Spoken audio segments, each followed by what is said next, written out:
Jesus heard that they had driven the man out, and so he found him, and he said, "Do you believe in the Son of Man?"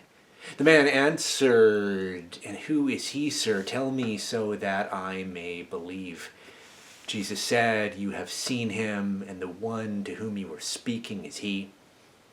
And the man said, "Lord, I believe." This year in Lent, the lectionary, the schedule of readings that we follow across the year, gives us a series of questions posed to Jesus. 2 weeks ago, Nicodemus came to Jesus in the dark, in the night, and asked, "How can anyone be born after having grown old? Can one enter for a second time into the mother's womb and be born?" 1 week ago, the unnamed woman at the well came to Jesus in the day at high noon, when there is most light, and asked, "Sir, you have no bucket, and the well is deep. Where do you get that living water?" Next week, as Jesus gets ready to go to Bethany, where Martha and Mary and Lazarus in his tomb await, the disciples will ask Jesus, "Rabbi, the crowd was just now trying to stone you, and are you going there again?" And today, the disciples ask a question with which you and I may be familiar. Whose fault is it? Whose fault is it being an ancient question, a question as old as human beings and as old as language? This time, whose fault is it takes the form of a question about theology and about disability. Who sinned? This man or his parents, that he was born blind? Given that whose fault is it is an ancient question, given that it is wired into the human condition, I am going to venture that all of us have asked this question more than once. I grew up in Canada, and therefore I am constitutionally required to fantasize about playing professional hockey. Whose fault is it that I have neither the physique nor the skill for that dream to ever come true? I spent most of high school secretly in love with Christy Crookall, and yet the two of us never went out on a date. Whose fault is that? Well, maybe that's a poor example. I have an idea whose fault that is. When I came to Grace, almost 5 years ago, I imagined that I was going to have access to all of these mentors, all of these teachers who had been with me across the years, and they were going to share their wisdom and their experience with me. But then one after another of them died. Whose fault is it that my friend Chris died, my father-in-law Bob died, that my teacher Don died? Or to choose the example that we are all of us living with right now, whose fault is it that we are enduring a global pandemic?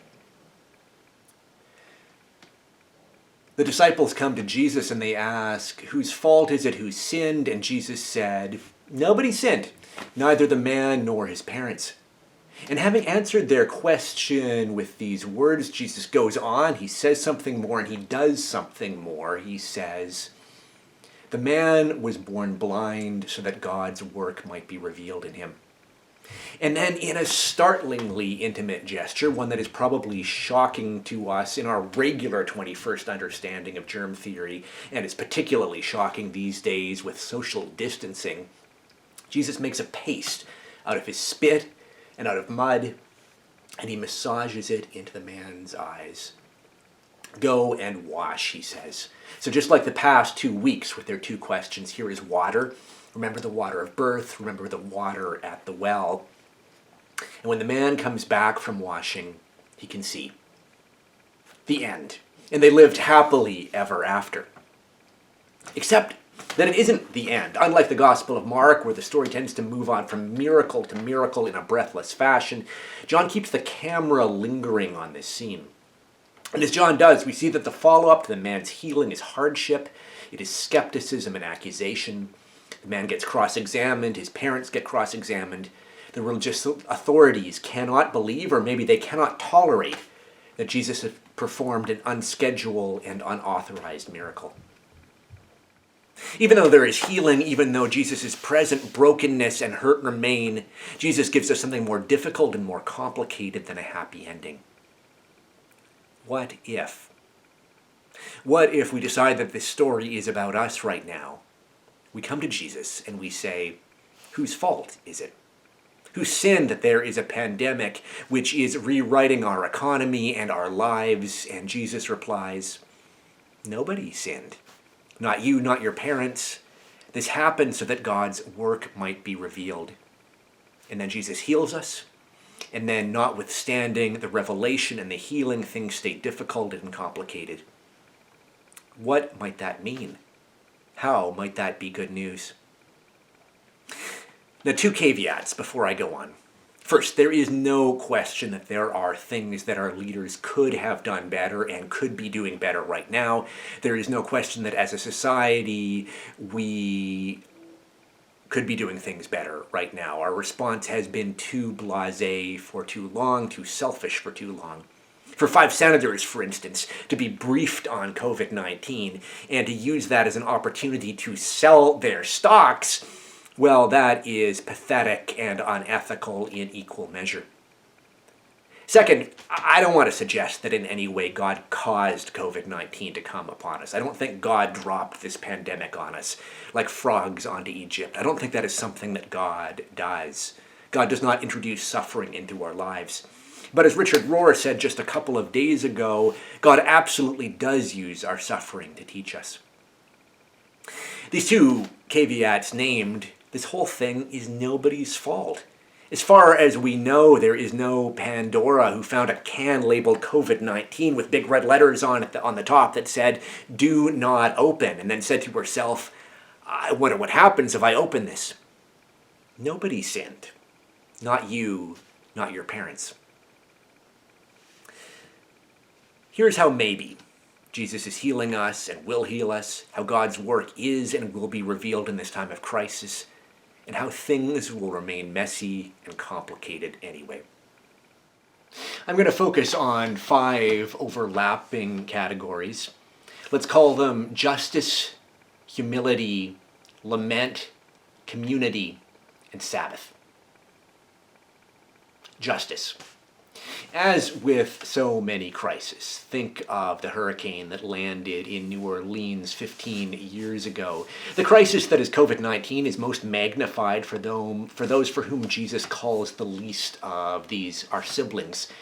To have access to health care is a privilege. To have the kind of job as I do, where it's possible for me to work from home, is a privilege. To have a home and to be able to stay in it when I feel sick is a privilege. Many people have few or none of these privileges. And one of my hopes for this time is that we will remember our duty. Duty is an old-fashioned word, but it's the one that feels like it fits right now. Our duty to those with few or no privileges, our duty to see Jesus Christ in them. I am enormously encouraged that after being stalled out for 16 years, our federal government has passed legislation mandating sick leave for employees. Now, those who study legislation say that this legislation doesn't go far enough, that there are too many exceptions, but it remains a meaningful step closer to justice. Even if you don't particularly care about justice, by the way, it represents a meaningful step closer to a less icky world. I don't know about you, but I don't want to eat at a restaurant in which the chef is there and cooking, even though he has a radical gastrointestinal complaint, because he can't afford to stay home. In a similar vein, I am so heartened by the sudden and radical reduction in pollution above the factories in China. You can find satellite images online. We might call this change justice for God's creation. What if this whole thing were a reset button and we decided that we didn't want to go back to how things were before? Frantic pollution, the exploitation of the poor. What if this whole thing was an invitation into deeper justice, into remembering the dignity of every human being and the dignity of God's creation? Humility. As Paul famously says, there is a deep temptation to look upon those outside of our family or our city or our state, or maybe even outside of ourselves, outside of me, and say, I have no need of you. I can do everything I need on my own. And by that we generally mean that there is a credit limit enough in my MasterCard for me to pay my bills. And so we move through the world a little bit like gods, independent and in no way interdependent, no way reliant on one another or on God. A crisis like this reveals that such a story was always high fiction, that it was always a goddamn lie, that autonomous individualism was always a destructive myth. We are here for our sojourn on this earth, thanks to God's pleasure, and thanks to the cooperation and support and generosity and kindness of our neighbors, of one another. May we be humble enough to recognize that and say thanks for that. Lament. We live in a culture that is profoundly uncomfortable with grief, that is in a mad hurry to get over our loss, to get back to our mandatory optimism. And there's a huge cost to living in this way. We are deprived of the gifts of grief, the healing of grief, the teaching of grief. Our own John Hammond, who is one of the kindest and happiest and most loving people I know, he's in love with learning and in love with life, describes himself as being in an apprenticeship with grief. I want to suggest that John's apprenticeship correlates really heavily with his kindness and his happiness and his loving nature. By giving full expression to his tears, John is able to give full expression to his joy. The two are inseparable. Grief is the price of admission for love. The ancients knew this. As the scholars remind us, a full third of the Psalms are Psalms of lament. These are the Psalms in which people of deep, deep faith say, why? Why is the world like this? Why, God, are you not doing your job? What if we, in our deep faith, could express that kind of lamentation? Maybe we might discover a little bit of joy, a little bit of the joy that John knows. Community. And this one overlaps really heavily with justice and with humility. What if we rediscovered that we live in neighborhoods? What if we rediscovered our vocations as neighbors? Here at Grace, we've created the circles of caring. This was a huge week for Jean going through our database and getting all of this organized. These circles are inviting us to stay in community and to move deeper into community as we weather this storm. And it's my hope that some of the friendships that we discovered during this crisis and in these circles will remain come this crisis's conclusion. And what about where we live? What about our neighborhoods? What if we found deeper relationship with people who live next door and even who live 3 houses down or across the street? What if both inside and outside of church we asked the questions that my colleague Alyssa Newton crafted and that Jean shared with us earlier this week? How is the physical health of your household? How is the mental health of your household? What do you need?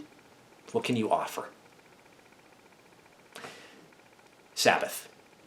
There's a beautiful poem that more than one of you have sent my way. It's by Lynn Ungar. It's called Pandemic, and it begins this way. What if you thought of it as the Jews considered the Sabbath the most sacred of times? I've lost track of how many times people have told me about this kind of sacrality. I've lost track over the years of how many people have said that some unwelcome and unchosen event, a car accident, an illness, a job loss, a death, some other tragedy, was the first time that they had slowed down in years. I didn't want it to happen, they say. It was not a good thing. I wish it hadn't happened. But in a funny way, that time in a hospital bed was a gift. I was still enough, silent enough, I slowed down enough to understand things about myself and about the world and about God. What if this unwelcome and unchosen event were something like that kind of gift? If it were something like a Sabbath for our whole culture, an opportunity to be still and to know God. So, justice, humility, lament, community, and Sabbath. 5 ways maybe that Jesus is healing us and that Jesus will heal us. 5 ways maybe that God's work is being and will be revealed. The messiness remains, the hurt remains, the loss remains. But even in Lent, alleluia, Jesus is in the middle of it. Even in Lent, we kneel before him and say, Lord, I believe.